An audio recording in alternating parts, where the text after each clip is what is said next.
Les messieurs, très bien, à une certaine époque, découvrirent l'électricité.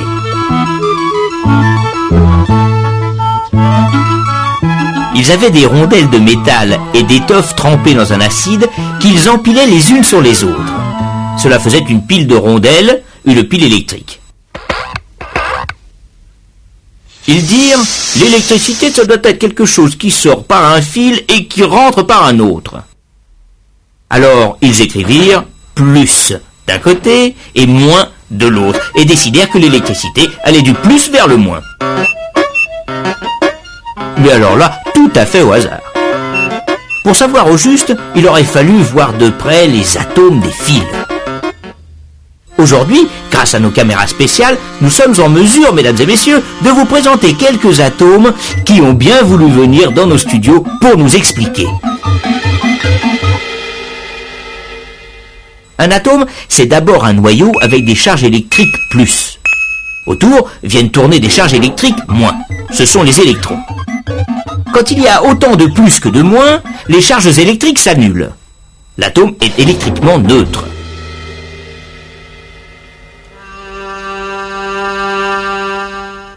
Mais les électrons sont de nature assez baladeuse. Alors dès qu'il manque un électron, il y a une charge plus qui n'est plus annulée. L'atome n'est plus neutre. Il devient positif. Et plus il lui manque d'électrons, plus l'atome est positif. Il n'aura qu'une envie, l'atome, bien sûr, c'est de récupérer des électrons.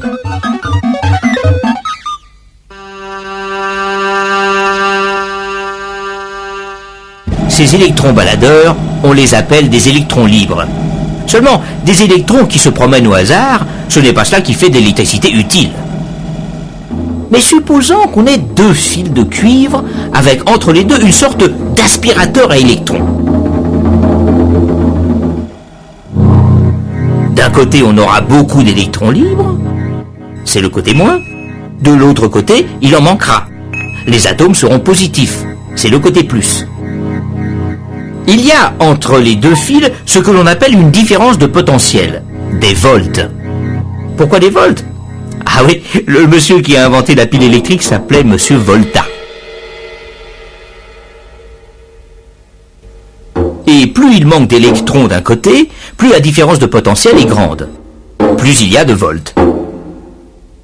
Tout le long des fils, les atomes n'auront qu'une envie, bien sûr, c'est de récupérer les électrons qui sont dans l'autre fil. Nous, on va les laisser passer, les électrons. On va leur faire un passage, mais très très étroit. Le filament d'une lampe, par exemple.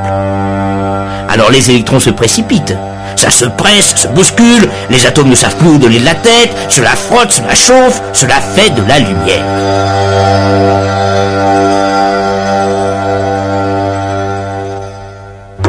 On a un courant d'électrons qui va du moins vers le plus.